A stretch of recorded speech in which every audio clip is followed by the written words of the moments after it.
दान दनान दान दनान। एपिसोड 10 शुरू होता है with the consequences of playing in school like it's your swimming pool.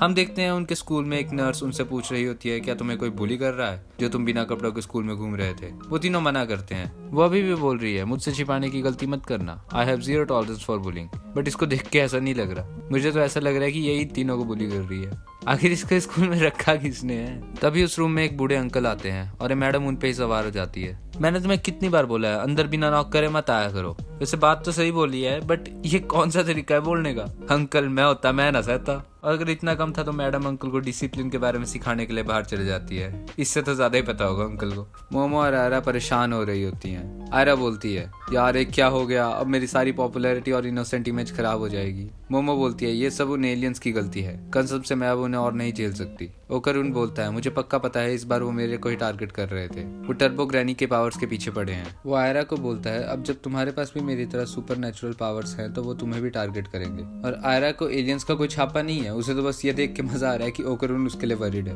और इसको देखो जरा, पता नहीं क्या क्या सोच रही है। ओकरून भाई संभल के रहना। मोमो बोलती है, तो ये वियर्ड नहीं है, अगर वो योकाई पावर्स के पीछे पड़े हैं तो वो सीधे योकाई को ही टारगेट क्यों नहीं कर लेते। ओकरून बोलता है, शायद यही वो रीजन है कि वो अभी तक अर्थ को इन्वेड नहीं कर पाए। ये हमेशा से एक्सपर्ट्स का क्वेश्चन रहा था कि अगर एलियंस के पास सुपर डुपर टेक्नोलॉजी है तो वो अभी तक अर्थ को इन्वेड क्यों नहीं कर पाए। ओकरून बोलता है, मैं समझ गया। वो साइड से एक व्हाइट बोर्ड लेके आता है एंड अपनी सुपर इंटेलिजेंट टीम को सब एक्सप्लेन करने लगता है। बेसिकली वो बोलता है वो अर्थ को इन्वेड इसलिए नहीं कर पाए because of yokai. Her country के पास अपने स्पिरिट्स एंड डीमंस हैं, एंड ये डीमंस ही हैं जो अर्थ को एलियन इन्वेजन से प्रोटेक्ट कर रहे हैं। आई वंडर इंडिया के पास कौन सा डीमन या स्पिरिट होगा। वो बोलता है, सुपर डुपर टेक्नोलॉजी होने के बाद भी एलियंस इन योकाई को हरा नहीं सकते, इसीलिए वो हमारी पावर्स के पीछे पड़े हैं ताकि वो हम पे रिसर्च करके इन्हें हराने का कोई तरीका ढूंढ ले। एंड शायद यही वो है जिनके पास उसकी दूसरी बॉल है। मोमो बोलती है, हाँ तुम्हारी स्टोरी काफी बड़ी थी, आई जोन्ड आउट, क्या हुआ, क्या हम किसी दिक्कत में हैं। आयरा बोलती है, ओ मैं समझ गई, मतलब अभी भी दुनिया की किस्मत मेरे हाथों में है। I will protect the world from evil.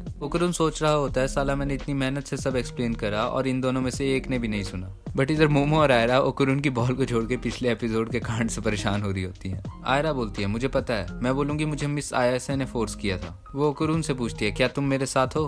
But उधर मोमो ही बोल देती है, फाइन तुम जो मर्जी करो, आई डोंट केयर। देन उस रूम में दो लड़कियां आती हैं और ये सब मोमो का फॉल्ट बताते हुए उधर से आयरा को ले जाती है। मोमो ओकरून से पूछती है, नाउ एक्सप्लेन, तुम उस समय आयरा के साथ क्या कर रहे थे। देन ओकरून उसे सब समझा देता है कि मुझे स्ट्रांग बनना था तो मैं वर्कआउट कर रहा था एंड तभी ये सब कुछ हुआ। फिर मोमो उसे कूल बोलते हुए उसे टीज कर रही होती है। ओकरून बोलता है, अब मैं अपनी क्लास में वापस जा रहा हूँ एंड मैं ऐसा कुछ नहीं बोलूंगा जिससे तुम किसी को बुरी लगो। बट ओकरून के जाने से पहले उधर वो दो मेकअप गर्ल्स आ जाती हैं। वो मोमो को बोलती है, क्या तुम्हें पता है हम कितने डर गए थे, तुम एकदम क्लास से गायब हो गई, आखिर इधर चल क्या रहा है। देन उसमें से एक लड़की अपनी पूरी डिडक्शन स्किल्स लगाते हुए बोलती है, मुझे पता है इधर क्या हो रहा था, तुम ओकरून और वो आयरा फंसे हुए हैं इन लव ट्रायंगल, जिसका मतलब ये लड़ाई ओकरून के लिए हुई थी। मोमो उसे मना कर रही होती है बट वो दोनों मानने को ही तैयार नहीं है। फिर सीन शिफ्ट होता है टू आयराज क्लास। सब स्टूडेंट्स उसके पास इकट्ठा हो गए होते हैं। वो उसे बोलते हैं, अगर तुम किसी भी दिक्कत में हो तो तुम हमें बता सकती हो। और ये सुन के आयरा एक ईविल स्माइल देती है। साले कैसे बचाएगी दुनिया को ईविल से अगर खुद ही ईविल है।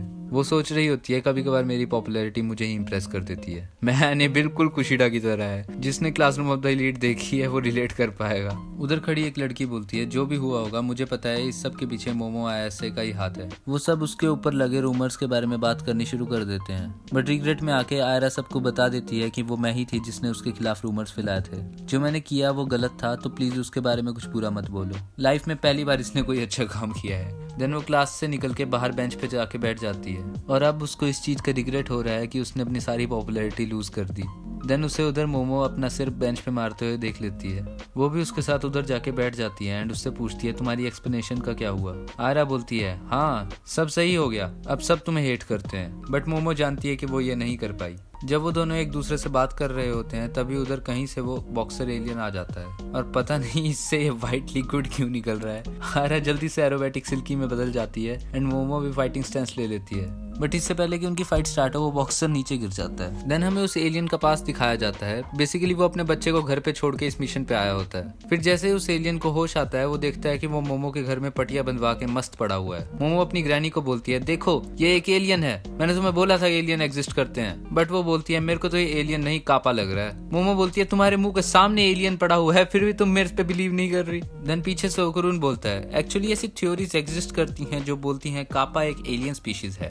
देन वो एलियन उधर से उठने लगता है, बट मोमो बोलती है संभल के डूड, तुम नहीं चाहोगे कि मेरी ग्रैंड माँ गुस्सा हो जाए। देन वो रोते हुए उनकी दी हुई करी खा लेता है। उसको पहली बार किसी ने प्रॉपर मेडिकल अटेंशन दी होती है, तो भाई इमोशनल हो जाता है। वो बोलता है अब मैं कभी भी तुम्हें हार्म नहीं पहुंचाऊंगा। देन उधर वो लोग पता नहीं किस बात की बट वो पार्टी कर रहे हैं। एलियन बहुत खुशी से सब कुछ खा रहा होता है जब तक ग्रैनी ने आके उसे साइड किक्स नहीं मारी। और यहाँ पर हम देखते हैं फूड वॉर स्टार्ट हो गई है। Alien versus granny, Okarun versus turbo granny and Momo versus Aira. फिर वो एलियन उन सबको अपनी स्टोरी बतानी शुरू करता है। अगर मैं तुम्हें शॉर्ट वर्जन में बताऊं तो उसकी प्लेनेट पे उसका बेटा एक ऐसी बीमारी से जूझ रहा है जिसमें उसे रोज न्यू ब्लड देना होता है। एंड इसी बीमारी की वजह से उसकी वाइफ की डेथ भी हुई थी और वो ब्लड देने के लिए उसे बहुत सारा कैश लगेगा। वो बताता है कि हमारी स्पीशीज बॉडीगार्ड्स की तरह काम करती है, पर मैं बहुत ज्यादा वीक हूँ तो मैं कोई जॉब नहीं ढूंढ पाता। मेरे लिए बस आउटलॉ जॉब्स ही हैं जो काफी रिस्की होती हैं। वो अपने आप को पैथेटिक वगैरह बोल रहा होता है क्योंकि वो वीक था और वो अपनी वाइफ को बचा नहीं सका और ना वो अपने बेटे को बचा पा रहा है। एंड इस सब को देख के ओकुरुन को उसकी हेल्प करने का मन कर जाता है। वो उसे बोलता है अगर मैं तुम्हें अपना दे दूं तो तुम उसको बेच के पैसे कमा लोगे, वो तुम्हारी हेल्प करेगा।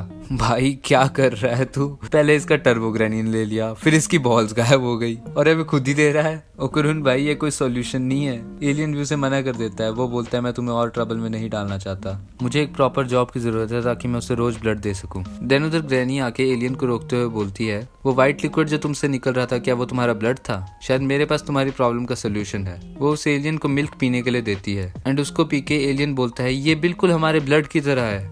मानता हूँ ये वियर्ड है बट हमारा मिल्क इन एलियंस के लिए ब्लड है, तो क्या हमारा ब्लड इनके लिए मिल्क होगा? अगर ऐसा होगा तो वो आता कहाँ से होगा? देन ग्रैनी उस एलियन को एक काऊ प्रोवाइड करा देती है और वो उसको अपनी स्पेसशिप में लेके अपने प्लेनेट पे चले जाता है। और मजाक नहीं, जब मैंने पहली बार देखा था तो मैं शॉक हो गया था। I mean, मैंने काफी ज्यादा एलियन की थ्योरी सुनी है एंड उनमें से एक काफी कमाल की थी कि एलियन रात के समय में काउस को किडनैप करके अपनी स्पेसशिप में उन पे एक्सपेरिमेंट करते हैं। मैन इसका राइटर काफी ओपन माइंडेड है। मोमो ग्रैनी से पूछती है तो अब बताओ तुम्हें एलियंस पे यकीन है ना? वो बोलती है ना, वो बस एक कापा था। वाह यार, इतना कुछ देखने के बाद भी ग्रैनी को यकीन नहीं है।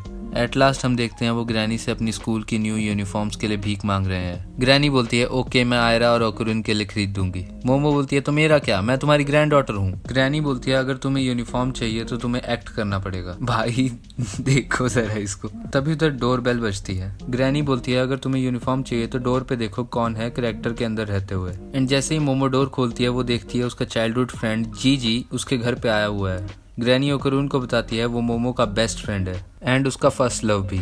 ये सुनने के बाद ओकुरुन का फेस ऐसा हो जाता है कि भाई ने फिर से अपनी बॉल्स खो दी। एंड यहीं पे ये एपिसोड खत्म हो जाता है। वेल अभी तक ये एनिमे काफी अच्छी चल रही है, मतलब वो एलियंस और योकाई वाला कॉन्सेप्ट काफी मस्त है। मैंने अभी तक इसकी मांगा नहीं पढ़ी है क्योंकि इसकी एनिमेशन मुझे काफी अच्छी लग रही है। वो स्पेसशिप वाली देखी होगी तुमने, वो जो श्यूं करके जाती है पूरा। मैं सोच रहा हूँ पहले इसके 12 एपिसोड देख लूँ, फिर देखते हैं करेंगे कुछ इससे रिलेटेड भी। तुम कमेंट्स में अपने थॉट्स जरूर बताना कि मुझे इसके सीजन 1 के बाद इसे एक्सप्लेन करना चाहिए कि नहीं। और अगर तुमने ब्लीच देखी है तो इस वीडियो को चेकआउट करे बिना मत जाना। मैं तुम्हें पूरी गारंटी देते हुए बोल सकता हूँ कि पूरे यूट्यूब पे ये ब्लीच की बेस्ट वीडियोस में से एक है। एंड अगर तुम भी जानना चाहते हो कि ऐसा कौन सा प्लेयर है जो रोनाल्डो को बीट कर सकता है, then check out this video. Well that's it for this video. I hope तुम्हें अच्छी लगी। नेक्स्ट वीडियो तक के लिए गुड बाय।